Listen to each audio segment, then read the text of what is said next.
Thanks for ruining Christmas. Either give me my money or give me my goods. It's as easy as that. We are obviously very sorry. Is this just to get downstairs? Yeah, I mean, we have an elevator, but like some of us like to just, you know. Two high school sweethearts from Sydney quietly built one of Australia's biggest fashion empires and didn't tell anyone about the fuck you money they were actually making. We went through the ASIC filings they tried to avoid lodging, ATO tax records, property documents, and some hidden articles that never got the attention they deserved. The numbers are wild, and the story of how they kept it all hidden is even better. This is the White Fox story. The White Fox, and they just dropped their first Euro summer collection this morning, and oh my god. Now, something crucial occurred before White Fox even existed. You need to know that this business was not built on a great product, a gap in the market, or years of fashion experience. It was built on one observation that Georgia Kontos made as a teenager selling clothes on eBay. We're in a Sydney high school in the early 2010s. Georgia and her high school sweetheart Daniel Kontos, both Greek-Australian from Sydney. These two were already running businesses from their bedrooms. Georgia sold clothes on eBay and Daniel sold second-hand furniture. Then comes the afternoon that changes everything. Georgia noticed the dress she had listed on eBay that had been sitting for a while, so she decided to try something new in order to gain some traction.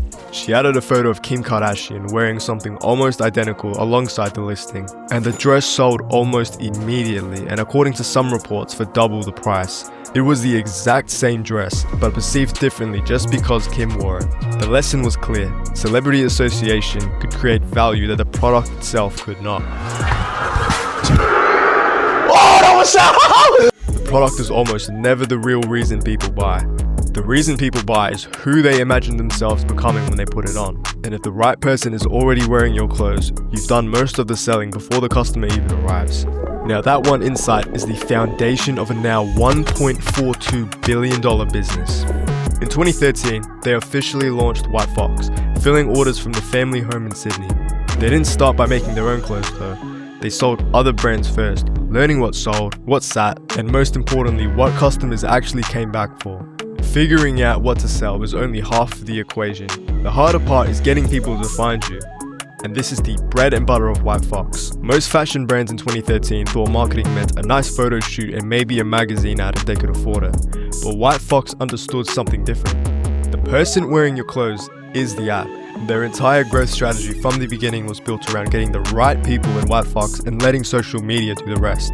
Not just anyone with a following either, the influential ones who matched the brand's identity.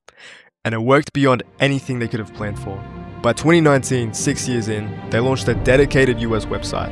Their American customer base grew so fast that it was already the same size as their entire Australian market.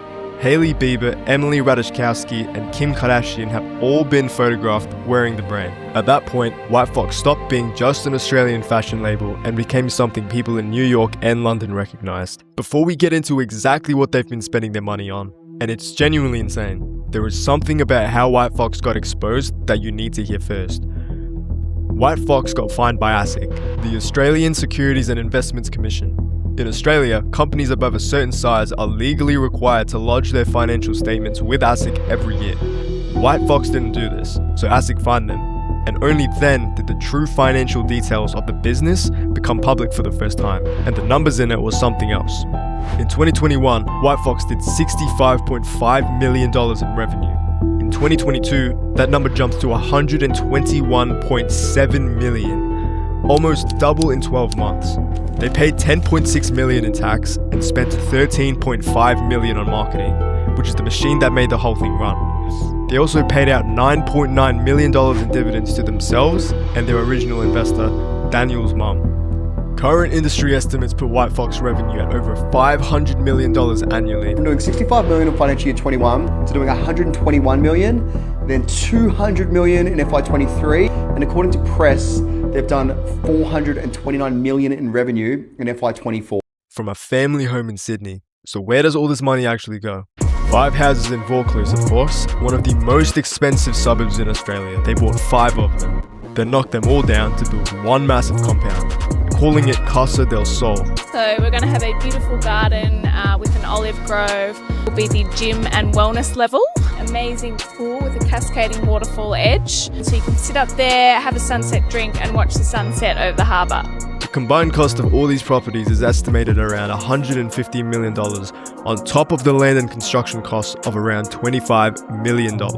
So the home they're building is pushing approximately $175 million all in. They also recently paid $70 million in an off-market deal for their Sydney headquarters, a 5-story building in Rosebery. Seen this online and it looks absolutely insane. White Fox menu. Yeah. Every time you look.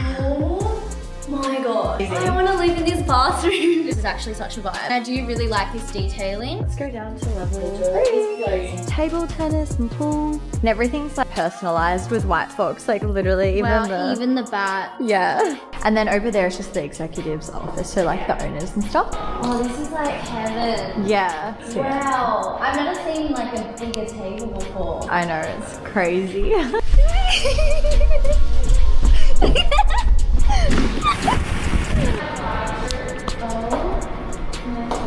Everything's like personalized, like the weights say White Fox on them. What doesn't this place have? But here is the part of the story that doesn't look so clean. There is a reason people are starting to question what White Fox has actually become.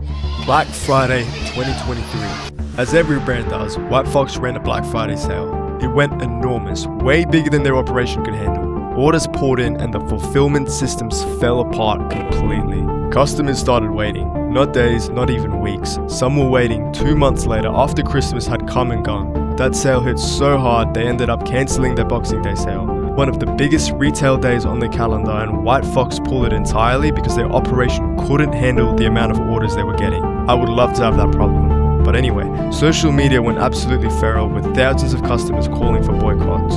You've got to be taking the piss and rant about your shipment not being sent so that they send it. I ordered November 25th. I still don't have my order. A lot of people, they don't even have a tracking number yet. My Temu orders come faster than this. Thanks for ruining Christmas. Either give me money or give me goods. It's as easy as that. The kind of pylon that can genuinely end the brand of the scale. So Georgia and Daniel did something most brands in crisis do. They went on a current affair and tried to explain themselves. Georgia looked into the cameras and said, Yeah, no, we are obviously very sorry with the fact that it has taken us longer than normal to get the orders out. We understand that during Christmas, emotions are higher. Our Black Friday sales went exponentially well, but we've been all hands on deck trying to get everyone's orders out. And we've got a team of around 200 working 7 days a week at the moment. It's been absolutely crazy. We went into this sale anticipating we'd probably add 2 to 3 times growth from last year, and we pretty much hit over 4 times growth from last Black Friday. It was a steeper hill and a bigger challenge than we probably realised at the time. It's safe to say it didn't help. When your customers have been staring at a processing status for weeks waiting for a Christmas order, watching the founders explain how big their sale was is not what they needed to see. The backlash got even louder. White Fox survived it though. The revenue growth proves that, but their customer review scores across all major platforms took a hit and sit around 2 out of 5. Complaints about wrong orders, difficult returns, and customer service that disappears are consistent and ongoing. Then in 2025, the quality complaints started appearing. Customers saying the product has gotten cheaper while prices stayed the same, and that the White Fox they bought 2 years ago is way better than what they were getting now. That pattern of scaling fast, trimming costs quietly, and hoping the brand stays loyal throughout is a common playbook. Whether White Fox is genuinely cutting corners or whether this is just the BS that comes with scale, we cannot say for sure. But at the end of the day, Georgia and Daniel did something that almost nobody in Australian business has done. They started with an eBay store and for 13 years woke up every day and built.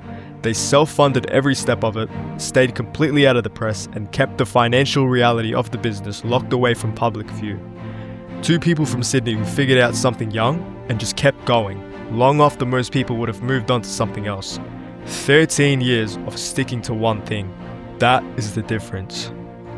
If you guys enjoyed this video, please leave a like, comment what you think, and subscribe.